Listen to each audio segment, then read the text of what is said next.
ଦଶପଲ୍ଲା ନିର୍ବାଚନ ମଣ୍ଡଳୀ ପାଇଁ ଅନେକ ଆଶାୟୀ ପ୍ରାର୍ଥୀ ଅଣ୍ଟା ଭିଡ଼ିଥିବା ବେଳେ ସମାଜସେବୀ ଶ୍ରୀହରି ନାୟକଙ୍କ ଦବଦବା ଢେର ଅଧିକ।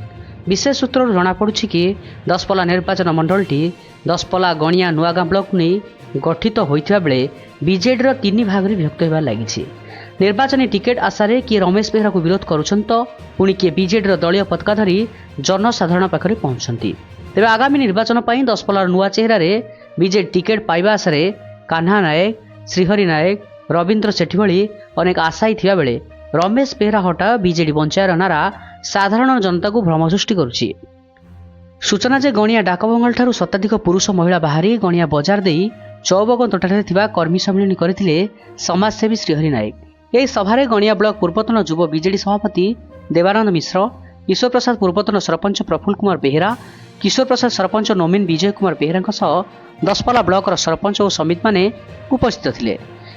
ଖବର ନେବାରୁ ଜଣାଗଲା ଯେ ଯଦି ବିଜୁ ଜନତା ଦଳ ତରଫରୁ 3 ଜଣ ବିଜେଡି ଅସ୍ଥାୟୀ ପ୍ରାର୍ଥୀ ଅଲଗା ଅଲଗା କରି କର୍ମୀ ସମ୍ମିଳନୀ କରୁଛନ୍ତି ତେବେ ଜନତା ମାନେ କାହାର ହେବେ ବୋଲି ସାଧାରଣ ପ୍ରଶ୍ନ ପାଲଟିଛି। ଦଶପଲ୍ଲା ନିର୍ବାଚନ ମଣ୍ଡଳୀରେ ସମାଜସେବୀ ଶ୍ରୀହରି ନାୟକଙ୍କ ଲୋକପ୍ରିୟତା ଦିନକୁ ଦିନ ବଢ଼ିବାରେ ଲାଗିଥିବା ବେଳେ ବିରୋଧୀ ଗୋଷ୍ଠୀ ଛାନିଆ ହେଉଥିବାର ବିଶେଷ ସୂତ୍ରରୁ ଜଣାପଡ଼ୁଛି। ତେବେ କେଉଁ ଆଶାୟୀ ପ୍ରାର୍ଥୀ ଟିକେଟ୍ ଖଣ୍ଡେ ପାଇ ଲୋକଙ୍କ ସେବା କରିବ ନା ଦଳ ଭିତରେ ଖଣ୍ଡଯୁଦ୍ଧ ହେବ ତାହା ଆଗାମୀ ନିର୍ବାଚନରେ ହିଁ ଜଣାପଡ଼ିବ। ନୟାଗଡ଼ରୁ ମନୋଜ ମଳିକଙ୍କ ରିପୋର୍ଟ, ସିଟି ରିପୋର୍ଟର।